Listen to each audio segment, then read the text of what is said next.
বন্ধুরা, চলে এসেছি আরও একটি নতুন এক্সপ্লেনেশন ভিডিও নিয়ে। আজ আমি এক্সপ্লেন করতে চলেছি প্রীতম অ্যান্ড পেড্রো ওয়েব সিরিজটিকে। তো চলো বেশি দেরি না করে সিরিজ এক্সপ্লেনেশনটা শুরু করা যাক। শুরুতে আমাদেরকে দেখানো হয় চারটে ছেলে মিলে এখানে বোরখা পরে একটি এটিএম তুলে নিয়ে যায়, আর তারপরে এই কেসটি এখানে ইন্সপেক্টর পেড্রোকে দেওয়া হয় যাতে সে এই ব্যাপারটার উপর তদন্ত করতে পারুক। এরপর আমরা প্রীতম নামের একজন ছেলে তার দাদুর সাথে পুলিশ স্টেশনে আসতে দেখতে পারি। প্রীতম নামের ছেলেটি এখানে ইন্সপেক্টরকে এসে জানাচ্ছিল যে তার দাদুর এখানে একটা টেপ রেকর্ডার হারিয়ে গেছে, যার মধ্যে তার দিদার আওয়াজের একটা গান ছিল। তার দাদু সবসময় সেটাকে শুনতো, কিন্তু অন্যদিকে পুলিশ এখানে এটিএম চুরি হওয়ার জন্য অনেক বেশি বিরক্ত হয়ে উঠেছিল। সেই কারণে সে প্রীতমকে এখান থেকে তাড়িয়ে দেয়। সেই জন্য প্রীতম তার দাদুকে এখান থেকে বাড়ি যাওয়ার জন্য বলে আবারও পুলিশ স্টেশনে চলে আসে, আর সে তার সেই কনস্টেবলকে গিয়ে বলে যে তাদের টেপ রেকর্ডারটাকে খুঁজে বের করে দিতে। এইটা শুনে তো যতীন নামের এখানে যে ইন্সপেক্টরটা ছিল সে এখানে প্রীতমের কথাতে রেগে যায় এবং তাকে অ্যারেস্ট করে নেয়। তখন প্রীতম এখানে পেট্রোকে বলে যে সে খুব তাড়াতাড়ি এখানে সেই এটিএম চুরি করার লোকেদেরকে খুঁজে বার করে দেবে, কিন্তু তার জন্য তাকে ছাড়াতে হবে। এটা শোনা মাত্রই পেট্রো এখানে প্রীতমকে সেখান থেকে বাইরে বের করে নেয় এবং বাকি লোকেদেরকে বলতে লাগে যে 15 মিনিটের মধ্যে সবার ইনফরমেশন এখানে তাকে এনে দিতে। এরপরেই আমরা দেখতে পাই প্রীতম এখানে তার কাজে লেগে পড়ে এবং সেই 15 মিনিটের মধ্যে সেই এটিএমটাকে যারা যারা চুরি করেছিল তাদের নাম এবং অ্যাড্রেস বের করে ফেলে। আসলে প্রীতম একজন সাইবার এক্সপার্ট ছিল, কিন্তু সে এখন লোকের বাড়িতে বাড়িতে গিয়ে ভ্যাকুয়াম ক্লিনার বিক্রি করে। এরপর প্রীতমের বলার জন্য পেড্রো তাদের সাথীদের মিলে এখান থেকে রমেশের বাড়িতে চেক করতে চলে যায়। সেখানে যাওয়া মাত্র তারা সেই এটিএমটাকে সেখানে পেয়ে যায় এবং তার সাথে সাথে সেই 4 জন চোরটিকেও সেখানে পেয়ে যায়। আসলে সেই 4 বন্ধুর মধ্যে রমেশ নামের একজন বন্ধুর সেখানে বিয়ে হচ্ছিল, সেই জন্য তারা এই এটিএমটাকে চুরি করেছিল। এখন পুলিশরা তাদেরকে এখানে ধরে ফেলে এবং তাদেরকে লকআপে ভরে ফেলে। অন্যদিকে এখানে প্রীতম পেট্রোর ওপর অনেক বেশি ইমপ্রেস ছিল, সেই জন্য সে এখন তাকে বাড়ি ছাড়তে যাচ্ছিল। যাওয়ার পথে সে রাস্তা থেকে জিজ্ঞেস করে যে সে এত সহজে কিভাবে চোরগুলোকে ধরতে পারলো। তখন প্রীতম তাকে জানায় যে চুরির সময় এটিএম এর পাশে যে সমস্ত লোকেরা অ্যাক্টিভ ছিল তাদেরকে সে আগে বের করেছে, তারপর তারা যে কলগুলো করেছিল সেইগুলোকে সে অ্যানালাইসিস করেছিল। তারপর তারা সেখানে সেই 4টে নাম্বার পেয়ে যায়, যে 4টে নাম্বার সেই সময় অ্যাক্টিভ তো ছিল, কিন্তু তারা এখানে একে অপরের সাথে কথা বলছিল না। সেই জন্য তাদের উপর সন্দেহ হচ্ছিল। সেই কারণে সে তার সোশ্যাল মিডিয়াটাতে সার্চ করে, আর তার জন্যই তারা এখানে তাকে খুঁজে পেয়ে যায়। এরপর প্রীতম এখানে পেড্রোকে রিকোয়েস্ট করছিল যে তাদের টেপ রেকর্ডারটা খুঁজে বের করে দিতে। পেড্রো এই জন্য রাজি হয়ে যায়। এরপর পেড্রো যেহেতু এই এটিএম এর কেসটি এখানে সলভ করে ফেলেছিল, সেই জন্য ডিআইজি তাকে এখানে স্পোর্টস মিনিস্টারের বাড়িতে পাঠিয়ে দেয়। এখানে গিয়ে পেড্রো জানতে পারে যে স্পোর্টস মিনিস্টারের ওয়াইফের ফোনটি এখানে চুরি হয়ে গেছে। তখনই পেড্রো সেখানে মিনিস্টারের ছেলেকে দেখতে পারে, তার হাতের মধ্যে এখানে একটু জ্বলে যাওয়ার দাগ ছিল। এরপর যখন এখানে সে বিন্নির কাছে প্রশ্ন করতে যাচ্ছিল তখন এখানে বিন্নি ভয়ে পালিয়ে যায়। তারপর পেড্রো এখানে মিনিস্টারকে জানায় যে সে একবার এখানে বিন্নির সাথে প্রশ্নবাদ করতে চায়। এইটা শুনে মিনিস্টার এখানে একটু রেগে যায় এবং তাকে বলতে লাগে যে সে বিন্নির কাছ থেকে এভাবে প্রশ্নবাদ করতে পারবে না। এইটা শুনে এখানে পেড্রো বুঝতে পেরে যায় যে সে যদি মিনিস্টারকে যাই বলুক না কেন মিনিস্টার তার কোনো কথাই শুনতে রাজি হবে না। আর তাছাড়াও পেড্রো এখানে ভালো করে জানতো যে মোবাইল ফোনটা হয়তো বিন্নি লুকিয়েছে এবং সেটা বাড়িতেই রয়েছে। এরপর পেড্রো এখান থেকে একটা ফোনের দোকানে যায় এবং সেখানে গিয়ে সে সেম ফোনটি কিনে ফেলে। তারপর সেই ফোনটাকে নিয়ে সেই এটিএম চুরির লোকের মধ্যে থেকে একজনকে গিয়ে বলে যে এই ফোন চুরির দোষটা নিজের উপর নিতে, যদি সে এইটা করে তাহলে তার সাথে এখানে জেলে ভালোভাবে ব্যবহার করা হবে।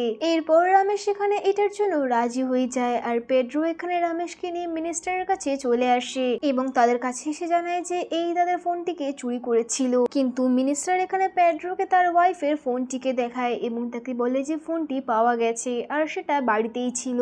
সে তাকে এখানে বোকা বানাচ্ছিল, সেই জন্য তার এখানে ট্রান্সফারটা এখান থেকে সাইবার ক্রাইমে করে দেয়। সেখানে সে ঠিক মতো কিছুই করতে পারছিল না, সে ঠিকভাবে তো এখানে কিবোর্ডটাকেও চালাতে পারছিল না। সেই জন্য সে এখান থেকে আবারও ডিওয়াইসির কাছে যায় এবং তার কাছে গিয়ে রিকোয়েস্ট করে যে তাকে আবারও ক্রাইম ব্রাঞ্চের মধ্যে নিয়ে নিতে। কিন্তু ডিআইসি তখন তাকে জানায় যে মিনিস্টার এর জন্য একদমই রাজি হবে না। তারপর তিনি পেড্রোকে বলছিল তার এখানে সাইবার কিছু কেসগুলোকে সলভ করা উচিত হবে, যেগুলো করলে পরবর্তীকালে সে এখানে নিজে মিনিস্টারের সাথে কথা বলতে পারবে এবং তাকে আবারও এই টিমে ব্যাক করিয়ে আনতে পারবে। এইটা শুনে তাড়াতাড়ি করে পেড্রো এখান থেকে প্রীতমের কাছে যায় এবং তাকে গিয়ে বলে যে তাকে এই ব্যাপারে সাহায্য করতে, যাতে সে খুব তাড়াতাড়ি এখান থেকে সেখানে এখানে আবারও ব্যাক যেতে পারে। সে যদি তাকে এখানে সাহায্য করে তাহলে সে তার দাদুর টেপ রেকর্ডারটাকে এখানে খুব তাড়াতাড়ি খুঁজে বের করে দেবে। প্রীতম এটা শুনে এখানে রাজি হয়ে যায়। এরপর আমরা এখান থেকে রাত্রিবেলা সিন দেখতে পাচ্ছি যেখানে পেড্রোর কাছে প্রথম কেসটির ফোন আসে, যেটা তার মারিয়া নামের একজন বান্ধবী যে নিউজ রিপোর্টার ছিল সে তাকে বলছিল, যেখানে তার কাছে একটা মেল এসেছিল, সেখানে লেখা ছিল যে আজকে রাতে সে তার ওয়াইফ এবং নিজেকে মেরে শেষ করে দেবে। এটা শোনা মাত্রই পেড্রো তাড়াতাড়ি করে এখানে প্রীতমকে ফোন করে এবং তাকে জানায় যে এই কেসটির ব্যাপারে তাড়াতাড়ি করে খোঁজ করতে। তারপর প্রীতম এটার ব্যাপারে খোঁজ করে যে মেলটি কোন ল্যাপটপ থেকে এসেছিল। একটু খোঁজ করার পরে সে এখানে সেই লোকটির ডিটেলস এবং লোকেশনটা খুঁজে পেয়ে যায়। সে জানতে পারে যে সেই ব্যক্তির নাম এখানে কার্লোস ছিল এবং সে একজন সাব ইন্সপেক্টর ছিল। কার্লোস এখানে জানতে পেরেছিল যে তার ওয়াইফ তাকে চিট করছে, সেই জন্য সেই দিন এখানে সে তার বাচ্চা এবং তার স্ত্রীকে এখানে মেরে ফেলতে চেয়েছিল। তারপর তারা এখান থেকে তাড়াতাড়ি করে সেই লোকেশনটাতে পৌঁছে যায় যেখানে কার্লোসের স্ত্রী ছিল।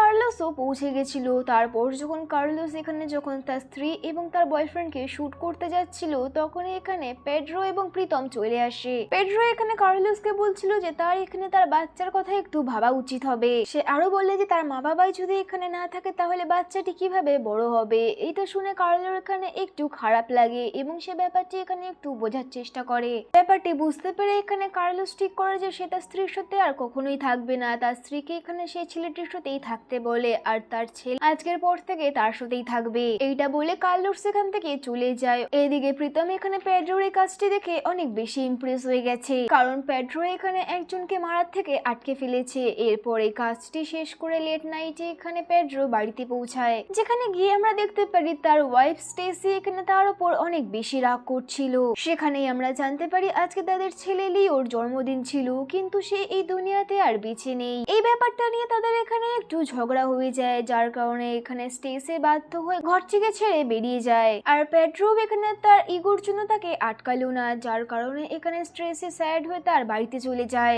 অন্যদিকে পরের দিন এখানে প্রীতম জানতে পারে যে যতীন এখানে তার দাদুর সেই টেপ রেকর্ডারটাকে খুঁজে বার করে ফেলেছে। এটার জন্য তো সে সেখানে অনেক বেশি খুশি হচ্ছিল, কিন্তু সে জানতে পারে যে টেপ রেকর্ডারের ভিতরে যে তার দিদার আওয়াজের যে রেকর্ডটা ছিল সেইটা সেখানে ছিল না। এটা দেখা মাত্র পেড্রো তখন তাকে জানায় যে তুমি চিন্তা করো না, এটাও তারা খুব তাড়াতাড়ি খুঁজে বের করে ফেলবে। অন্যদিকে এখানে নিউজে দেখানো হচ্ছে যে স্পোর্টস মিনিস্টারের ছেলে এখানে বিন্নি গায়েব হয়ে গেছে।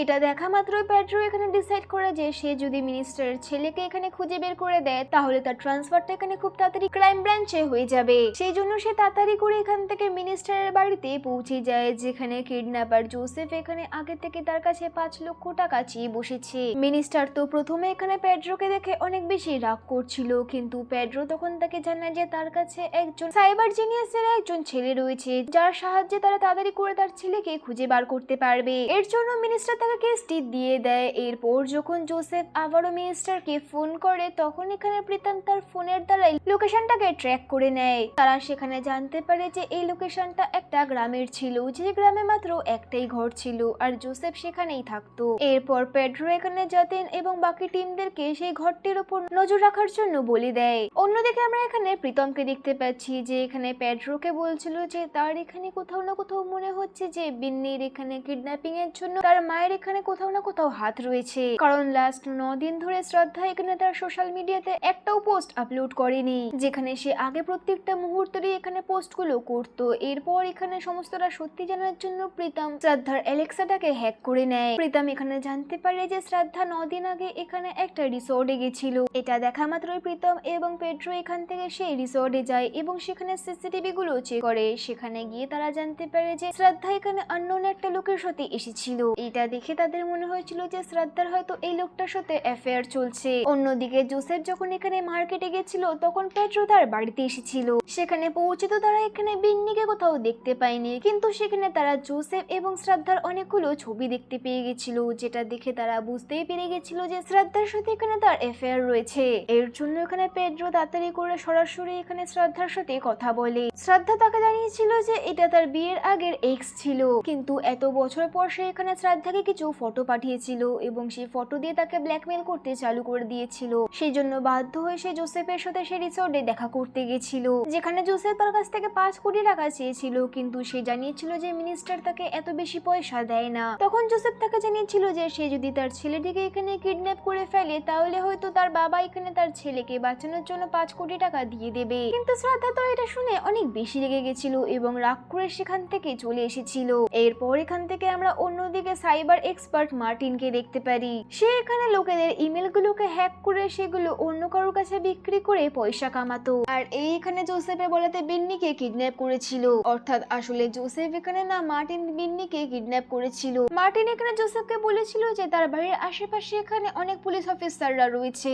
আসলে সে যখন চেক করেছিল তখন সেখানে সে তার বাড়ির আশেপাশে অনেকগুলো পুলিশের ফোন অ্যাক্টিভ দেখেছিল, সেই জন্য সে আগে থেকেই জানতে পেরে গেছিল। সে জোসেফকে আরো জানায় যে এখান থেকে তাড়াতাড়ি তার পালিয়ে যাওয়া উচিত হবে। অন্যদিকে আমরা দেখতে পারি এখানে মিনিস্টারের রাধুনি জানাচ্ছিল যে বিন্নি এখানে তার মায়ের ফোনটিকে নিয়ে সারা বাড়িতে ঘুরে বেড়াতো এবং টিকটিকিদেরকেও মেরে ফেলতো, কারণ তার গেমে এখানে টাস্ক আসতো যেখানে তাকে টিকটিকিদেরকে মারতে হতো। বিন্নির রুমে এখানে অনেক বেশি ওয়াইফাই ইউজ হতো, সেই কারণে প্রীতম এখানে বিন্নির ল্যাপটপটাকে চেক করে। প্রীতম এখানে বিন্নির ল্যাপটপটাকে চেক করে অনেক অবাক করা একটা বিষয় জানতে পারে। সেখানে সে দেখতে পারে বিন্নি এখানে একটি গেম খেলতো যেখানে সে একটার পর একটা চ্যালেঞ্জেস পেত। প্রথমে তো সে এখানে ছোট ছোট চ্যালেঞ্জেস পেত, যেমন কি এখানে ফ্রিজার থেকে কিছু চুরি করে ফেলো, আর না তো প্রতিবেশীদের এখানে পেটটাকে মেরে ফেলো। ধীরে ধীরে এখানে চ্যালেঞ্জেস গুলো বাড়তেই থাকে। শেষ পর্যায়ে এমন একটা চ্যালেঞ্জ আসে যেখানে নিজেকেই শেষ করে ফেলতে হয়। এখানেই আমরা জানতে পারি যে পেড্রো নিজের ছেলেকে এই গেমটার জন্যই হারিয়ে ফেলেছিল,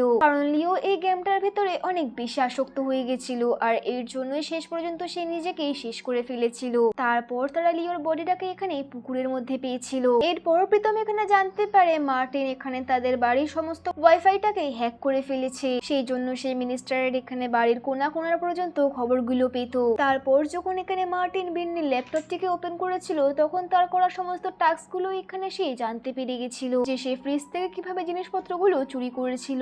এরপর প্রীতম এখানে মার্টিনের আওয়াজ শুনতে পায়, কারণ মার্টিন এখানে সেই গেমের দ্বারা পুরো মিনিস্টারের বাড়িটিকে হ্যাক করে নিয়েছিল, কারণ বাড়িতে রাখা সমস্ত জিনিসগুলো এখানে সে বিন্নির সেই গেমটার দ্বারা জানতে পেরে যেত।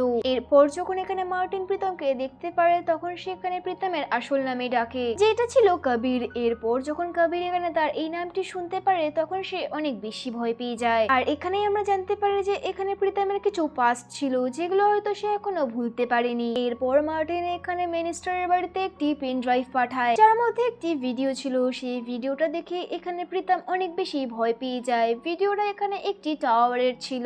এরপর মার্টিন এখানে প্রীতমকে জানাচ্ছিল যে রাত্রি 9টার সময় তার এখানে সানশাইন হসপিটালে পৌঁছে যেতে। অন্যদিকে এখানে পেড্রো জানতে পারে যে প্রীতমের নাম এখানে আসলে কবির ছিল, আর সে একজন আইটি ইঞ্জিনিয়ার ছিল।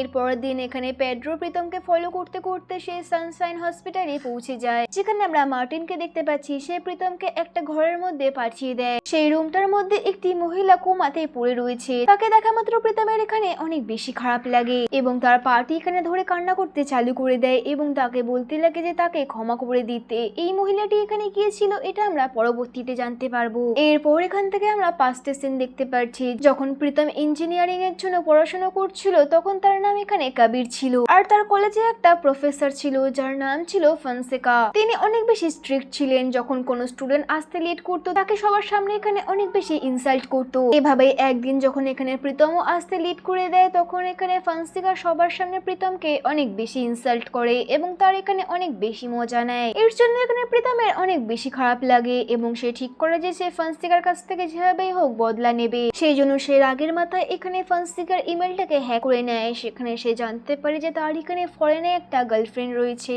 আর প্রায় তার সাথে সে এখানে দেখা করতে যেত। তার সাথে সাথে সে সেখানে কিছু ফটোসও পায়, সেগুলো সে এখানে কলেজের হোয়াটসঅ্যাপ গ্রুপের মধ্যে ভাইরাল করে দেয়। এরপর এখানে প্রফেসরের ফটোটি সমস্ত জায়গায় ভাইরাল হয়ে যায়, যার কারণে সবাই এখানে তার অনেক বেশি মজা উড়াচ্ছিল। এর সাথে সাথে প্রীতম এখানে তার ওয়াইফকেও সেই ছবিগুলোকে পাঠিয়ে দিয়েছিল। জেসিকা এই সমস্ত ছবিগুলো দেখে ফনসেকার উপরে অনেক বেশি রেগে গেছিল।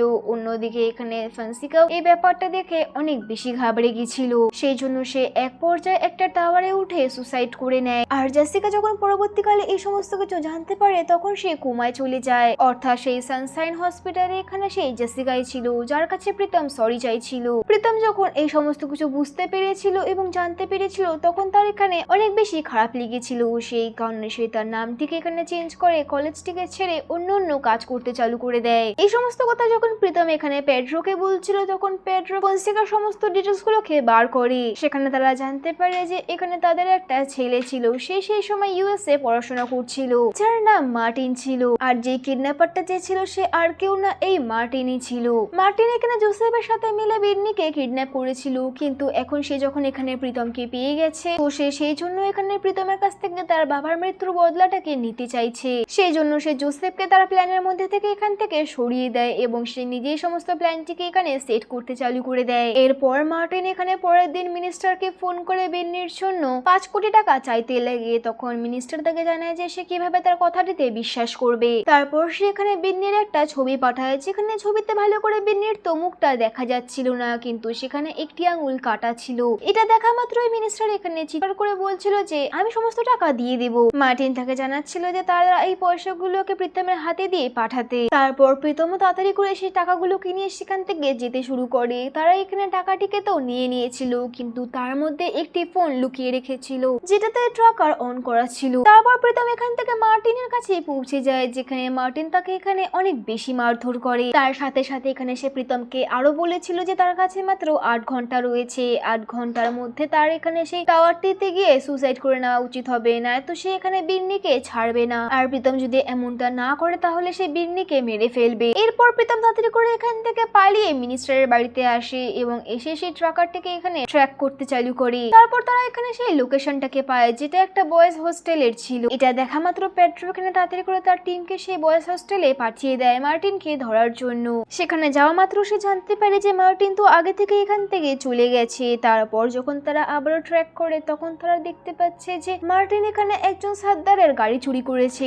এবং সেটা নিয়ে সে এখান থেকে পালিয়ে যাচ্ছে। এটা শোনা মাত্র এখানে প্রীতম জানায় যে সে যখনই এখানে টোল ক্রসারটাকে পার করবে তখন এখানে গাড়ির সেই সাদ্দারের কাছে মেসেজ চলে আসবে। তারপর এরকমই হয়, সাদ্দারের কাছে মেসেজটি চলে আসে। তারপর তারা এখান থেকে সেই জায়গাতেই পৌঁছায়। সেখানে গিয়ে তারা গাড়িটিকে দেখতে তো পায়, কিন্তু এইবারও এখান থেকে মার্টিন চলে গেছিল। আর এখানে আমরা জানতে পারি যে মার্টিন এখানে প্রীতমের হাতে একটি ঘড়ি বেঁধেছিল, যার জন্য তার সমস্ত কথাগুলো মার্টিন শুনতে পাচ্ছিল। আর তাদের কোথাও পৌঁছানোর আগে এখান থেকে মার্টিন পালিয়ে যাচ্ছিল। পেড্রো যখন এই ব্যাপারটি জানতে পারে তখন সে প্রীতমের সাথে মিলে একটি প্ল্যান বানায়। পেড্রো এখানে প্রীতমকে বলে যে তাকে সেই টাওয়ারে পৌঁছে যেতে এবং সেখান থেকে গিয়ে সুসাইড করতে, কারণ যখন এখানে মার্টিন জানতে পারবে যে তুমি সুসাইড করার জন্য সেই টাওয়ারে পৌঁছেছো তখন তোমাকে দেখার জন্য তাড়াতাড়ি করে সে চলে আসবে। তারপর প্রীতম এটাই করে, সে সেখান থেকে সেই টাওয়ারের কাছে পৌঁছে যায়। আর নিচে পেড্রোরা এখানে অপেক্ষা করছিল যে মার্টিন কখন আসবে। তারপর তাদের এখানে মনে আসে যে এখানে মার্টিন বিন্নির যে ছবিটিকে তাকে দেখিয়েছিল সেটা আসলে বিন্নির ছবি ছিল না,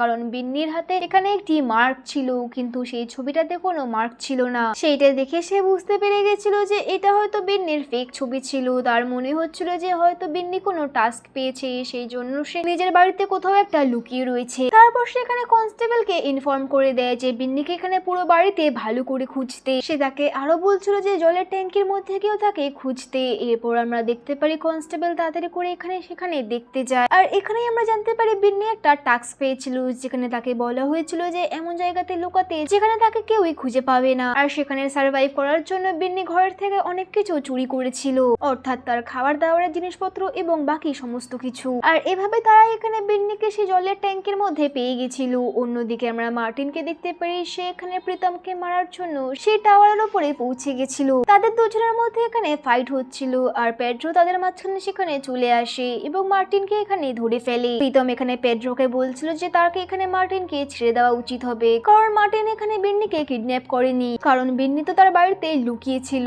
শুধুমাত্র মার্টিন তার বাবার মৃত্যুর বদলাটিকে নিতে চেয়েছিল, এই জন্য সে এই সমস্ত কাজগুলো করছিল। এই সমস্ত কিছু শুনে পেড্রো এখানে মার্টিনকে যেতে দেয়। অন্যদিকে এই সমস্ত কিছু দেখে মার্টিন ও প্রীতমকে এখানে ক্ষমা করে দেয় এবং সেখান থেকে চলে যায়। এরপর প্রীতম এবং পেড্রো এখান থেকে মিনিস্টারের বাড়িতে যায়। পেড্রো এখানে অনেক বেশি খুশি ছিল, কারণ তার মনে হচ্ছিল যে এখন তার ট্রান্সফার এখান থেকে ক্রাইম ব্রাঞ্চে হয়ে যাবে। কিন্তু সেখানে পৌঁছে সে দেখতে পারে যে এখানে কনস্টেবল সমস্ত ক্রেডিটটা নিজের উপর নিয়ে নিয়েছিল, যেখানে কনস্টেবল কাউকে এখানে বলেনি যে এখানে পেড্রো তাকে বলেছিল যে বাচ্চাটিকে পুরো বাড়িতে খুঁজতে, যার জন্য মিনিস্টার এখানে কনস্টেবলের অনেক বেশি প্রশংসা করে, যেটা দেখে এখানে পেড্রো অনেক বেশি কষ্ট পাচ্ছিল। করছিল। এরপর আমরা দেখতে পারি তার কাছে এখানে শ্রাদ্ধার ফোন আসে, যেখানে শ্রাদ্ধার কাছে ফোন এসেছিল যে জোসেফ আজকে রাত্রি 9টার মধ্যে তার সমস্ত থাকা ছবিগুলোকে সোশ্যাল মিডিয়াতে ভাইরাল করতে চলেছে। যেটা শোনা মাত্র পেড্রো তাড়াতাড়ি করে তার জার্নালিস্ট ফ্রেন্ডকে কিছু এআই ফটো পাঠায়, যেখানে শ্রাদ্ধা কিছু ফেমাস অ্যাক্টরস এবং ক্রিকেটারদের সাথে বিচে ছিল। তার সাথে সে জোসেফের সাথে থাকা ছবিগুলোকে পাঠিয়ে দেয়, যেখানে নিউজের সমস্ত জায়গায় এখানে ফেমাস হয়ে যায় যে মিনিস্টারের ওয়াইফকে এখানে সমস্ত জায়গায় নিচু করার জন্য কিছু ফেক ফটোস ভাইরাল হচ্ছে। এটা দেখা মাত্র এখানে বড় বড় ক্রিকেটার্সরাও এসে ইন্টারভিউ দিচ্ছিল যে তারা কখনো এখানে শ্রাদ্ধার সাথে দেখাও করেনি। এই সমস্ত কিছু দেখে এখানে মিনিস্টারও টেনশন ফ্রি হয়ে যায়, কারণ সে যখন এখানে তার সাথে থাকা জোসেফের ফটোগুলোকেও দেখে তখন তার এটা মনে হয় যে এটা এআই জেনারেটেড ফটো হবে, যেটা দেখে তো এখানে কেউই জোসেফের কথাতে বিশ্বাস করছিল না। শ্রাদ্ধার প্রবলেমটাও সলভ হয়ে যায়। অন্যদিকে পেড্রো এখানে গিয়ে জোসেফকেও অ্যারেস্ট করে নেয়। অন্যদিকে জেসিকারও এখানে পেড্রোর কাছে ফোন আসে এবং তাদের প্যাচআপটি এখানে হয়ে যায়। তারপর স্ট্রেসি এখানে পেড্রোকে একটা গান করতে চালু করে দেয়, যে গানটি এখানে সেই প্রীতমের দিদা করতো। আর এখানে তারা জানতে পারে যে স্ট্রেসের টিচার এখানে আর কেউ না, প্রীতমের দিদা ছিল। আর স্ট্রেসি এখানে পুরো প্রীতমের দিদার মতোই গান করে, যেটা দেখে তো এখানে প্রীতম অনেক বেশি খুশি হয়। আর সেই গানটিকে সে রেকর্ড করে তার দাদুকে শোনায়। তারপর তার দাদু যখন সেই গানটিকে শুনে তখন তিনি অনেক বেশি খুশি হয়ে যায়। অন্যদিকে মার্টিনও এখানে শুধরে যায় এবং সেই মিনিস্টারের সমস্ত টাকাগুলো এখানে ফেরত দিয়ে দেয়। অন্যদিকে আমরা এখানে পেড্রোকে দেখতে পাচ্ছি যে এখনো সাইবার সেলেই ছিল। তখন তার কাছে একজন মেয়ে আসে যে সোশ্যাল মিডিয়ার ইনফ্লুয়েন্সার ছিল। সে এখানে সে একটি কেস করছিল, যেখানে সে বলছিল যে তার ফলোয়ার্স চুরি হয়ে গেছে। এটা শুনে তো এখানে পেড্রো আবারও কিছু বুঝতেই পারছিল না, সেই জন্য সে তাড়াতাড়ি করে আবারও প্রীতমকে ফোন করে এবং তাকে জানায় যে তাকে আবারও এই কেসটির জন্য সাহায্য করতে হবে। প্রীতমও এটার জন্য রাজি হয়ে যায়। আর এর সাথে সাথে এই সিরিজটি এখানে শেষ হয়ে যায়। এটাই ছিল প্রীতম এবং পেড্রো সিরিজের স্টোরি। সিরিজ এক্সপ্লেনেশনটা যদি ভালো লেগে থাকে তো ভিডিওটাকে একটি লাইক এবং চ্যানেলটিকে সাবস্ক্রাইব করে নেবেন। দেখা হচ্ছে নেক্সট কোনো এক্সপ্লেনেশন ভিডিওতে। ততদিনের জন্য ভালো থাকুন, সুস্থ থাকুন।